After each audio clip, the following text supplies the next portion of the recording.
Welcome to the Candid Advisor YouTube channel, where I provide my humble, honest advice, perspective, and or solutions on topics related to culture, relationships, Christianity, politics, business, and more. I've been told over the years, and as recently as today, that I possess a wealth of knowledge and experience in these areas. And I thought it only fitting and suitable to share that information for those who have questions and feel that I can possibly answer their questions and help them and or guide them through the obstacle course which we call life. Now forgive me if this isn't coming out smooth. It will, as you continue to send me questions in the comments field or via any one of my social media platforms. You'll discover probably real quick that the information that I provide has some benefit to you in some way, shape, or form. So just be patient. I guess this is the best way I can term it. On this channel, as I mentioned, I will give advice on those following areas. This is right now a answer to comment session by one of the subscribers to my channel that I'm providing now. To put it succinctly, my format with this, along with future additional series on answers to other questions, is pretty simple. I read the questions in the comment section, or questions that are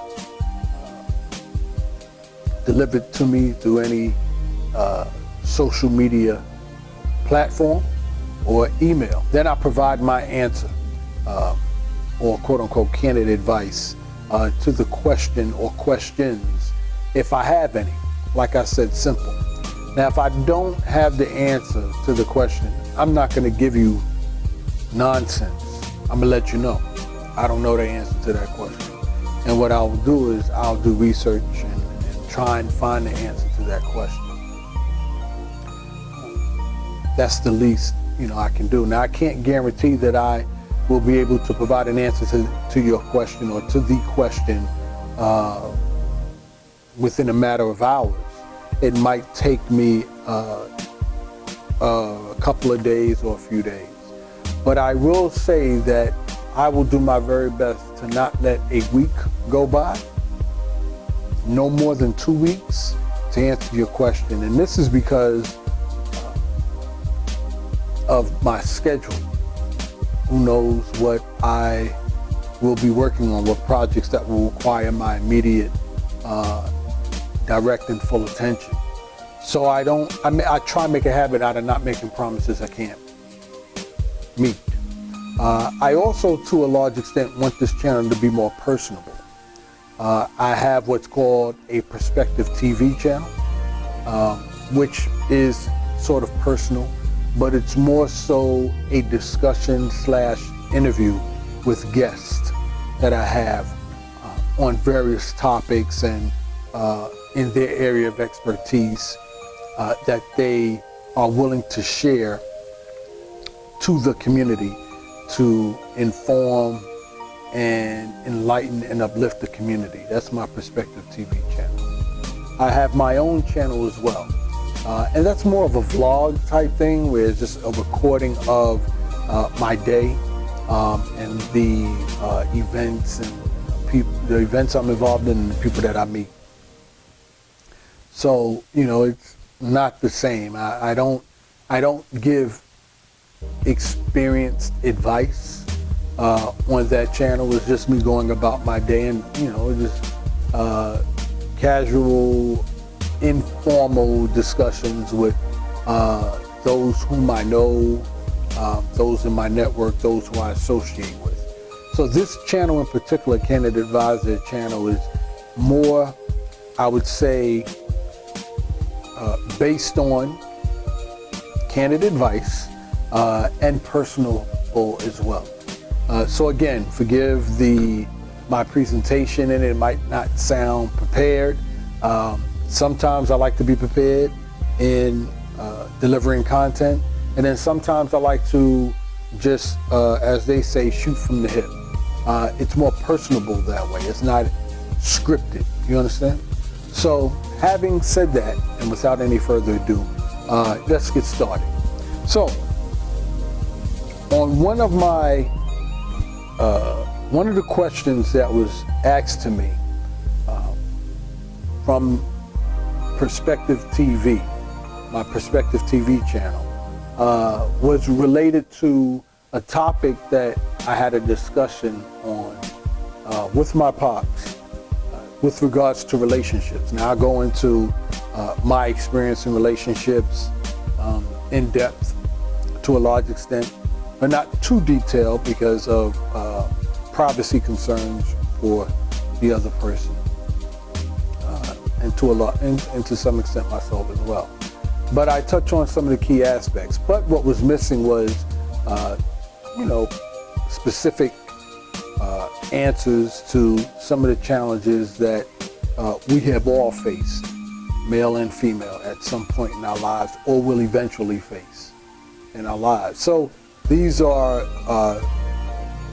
is the question that was posed to me with that I'm gonna read off and give my advice, quote unquote, candid advice on.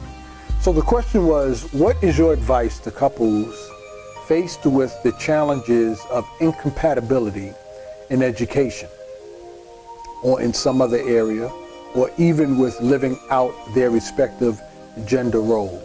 So I'm going to break that question down, and I'm going to start with the first one. So it's couples' challenges and incompatibility in education.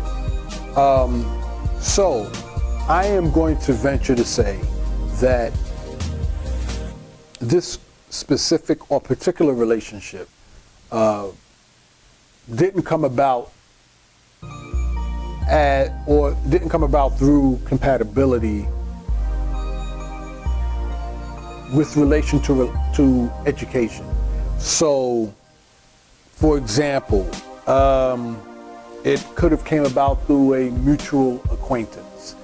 She has a friend that he has. They both know the same person, basically, and this person got them together. Basically, a person playing Cupid. You get it. Okay, so basically, the initial introduction doesn't end there. They obviously have had some conversations where they were both pleased enough to actually want to embark on a relationship. So there had to be something that they had in common, right?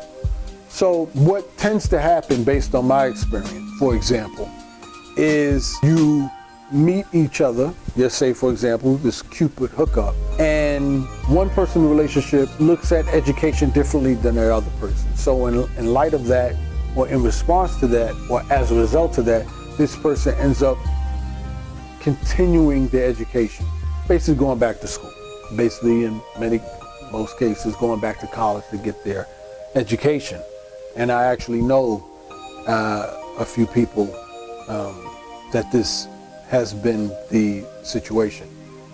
So as he or she is back in college, furthering their education, there's the possibility of a disconnect happening because his social circle starts to change by the people they meet, primarily fellow classmates. So again, going back to the question, and in my humble attempt not to be long-winded, what are the challenges of compatibility in education that arise? Because she's pursuing her education, it to a large extent can overflow into her career as well, where she'll start to get promoted, her salary begin to increase, and what has happened over the years, what we've discovered, if you look at statistics and studies and things of that nature, people tend to grow apart. So this is one area where the relationship doesn't last because of the growing apart of what happens. He or she becomes exposed to another part of life. So the mate is still stuck per se, or still in that on that type of path that you're met initially on, where you both had probably the same level of education, had similar worked on a similar job or in a similar capacity in a job. That's how you met, and you decided to be in a relationship because those are the things you had in common at that time.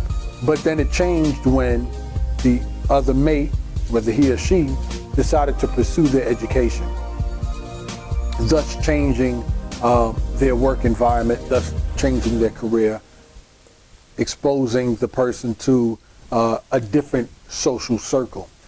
So again, my advice, if you find yourself in that situation where on both parts, you're the person who decided they didn't want to pursue their education and your partner has,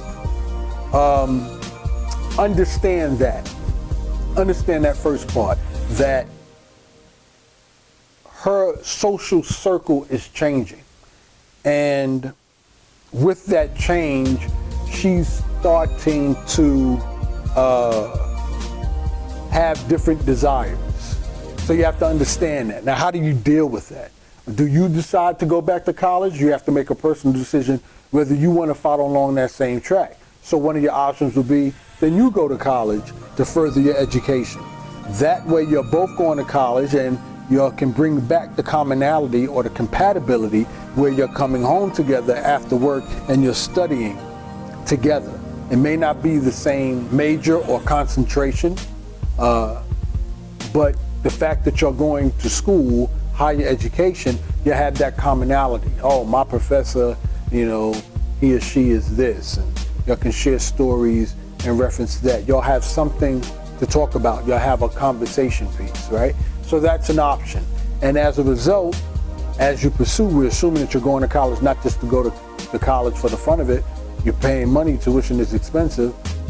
Hopefully the job covers tuition, but either way, becoming matriculated from higher education will then put you in a better position at work where you'll get promoted, you'll get advancement, and then your social circles will change simultaneously, right? And you'll have stories to share about that. In comparison, compatibility. If, on the other hand, you as the mate, he or she, decides not to further their education, then you have to be prepared for that change in your other mate. And you have to, you don't have to, but if you want the relationship to last, then you would have to try and figure out what other areas, or invest your time and energy in those other areas that you and your mate are compatible in. Understanding the risks that there's a part of his or her life, the person who pursued their higher education, that's going to be changed forever, basically. And that's going to be a new variable that both of you are going to have to deal with. If you're the mate that doesn't want to pursue their higher education. So you just have to be sensitive to that fact. You have to be engaged, not have to, again, this is just a suggestion. If you want the relationship to last, then it will be on you to try and engage your mate as to what she's learning, what are her thoughts and things of that nature. That's just the other side of it. Now, for the mate who has decided to pursue their education, right, higher education, matriculation, job changes, promotion on the job, you have to, again, I don't want to keep saying this, but I think you get the point at this point. It's in your best interest, for the sake of the person that you care for and or love, that's tied into the relationship. You have to be cognizant or aware of the fact that this person is still where that person is at when you first met. And this is a problem for a lot of relationships in having to make that adjustment, because in life you're always growing. So if you're with someone who's staying in the same place, it can be somewhat, or feel like somewhat of a burden, because you want to do this, you want to explore, you know, what the world has to offer. There's a lot more things you want to do, but yet this person is settled where they are. Now, mind you, these were probably some of the key aspects that attracted you to the person in the first place, right? One of which being stability, consistency, no surprises, right? So there's value in that. Again, this is for the person who has decided that, you know, they want to pursue higher education and the results that come of it. You have to understand that there's value in that consistency, right? There's value in that stability. As you grow and move on, there's going to be a lot of variables. There's going to be a lot of inconsistencies that you're going to have to deal with, which is and will contribute to the stress in the relationship, because you're going to be dealing with these variables which are going to frustrate you and stress you. And what's going to add to that stress is that you're coming home to your partner or your companion that can't relate. So that's going to be a level of stress. You're going through this stuff and you wish that your mate could understand and go through it and give you some advice and give you some guidance and going through it. But that's the choice you made in pursuing that higher education, which comes with those variables, right? So it's in your best interest to try and figure out how to adjust as well to this person, your mate, who has stayed where they are, and understand the value of consistency, reliability. Okay? Not a lot of people realize that. Not a lot of couples realize that. So that would be the advice that I would give with regards to couples who are experiencing challenges in the area of incompatibility as it relates to education, to see it through or to think it through, because these are the results of that decision that you would make, and these are the effects that it will have on your partner if your partner chooses not to follow that same path or that same route. And then the final one, in being blunt and being completely transparent and candid, I think I'll put a candid section with these Q&As, is then you have to come to terms, both of you, or you yourself, or, you know, speak to your mate, that maybe the relationship ran its course. And it's in everyone's, both of your best interest, to just end the relationship right there on cordial terms, where you could still be friends to a degree or to some extent, or still communicate with one another without any vitriol or toxicity or animosity, because as you're going through the struggle, you'll say things that you don't mean to each other, or out of the stress and the quietness and that infamous gap, one cheats on the other person only because of an unfulfilled need, right? And then that breaks the trust, and that ruins any possibility. To a large extent, it's not impossible, but it makes any future possibility of that relationship, building its bond back again, having not broken that trust in the first place, makes it very difficult to continue to be cordial as you go forward with that person. Unfortunately, that's the sad but realistic outcome in many relationships today. It ends that way because of cheating or infidelity, as opposed to just ending the relationship, having the tough discussion early on, and being mature enough to end the relationship on amicable terms. Instead, you're trying to stick it out, hang in there, try and change the other person, or hope the other person changes along with you, or basically trying to control one another, and then it never works out, and you end up breaking up. Now, there are cases, there have been situations where relationships have ended because of infidelity or cheating, and couples were able to come back together and stay together, what have you. Not to say that trust has been broken, so whoever cheated, they find themselves in a situation where they have to rebuild that trust again, if it could ever be rebuilt again. So those are the things that I think couples should think about as I give my candid advice with relation to that situation.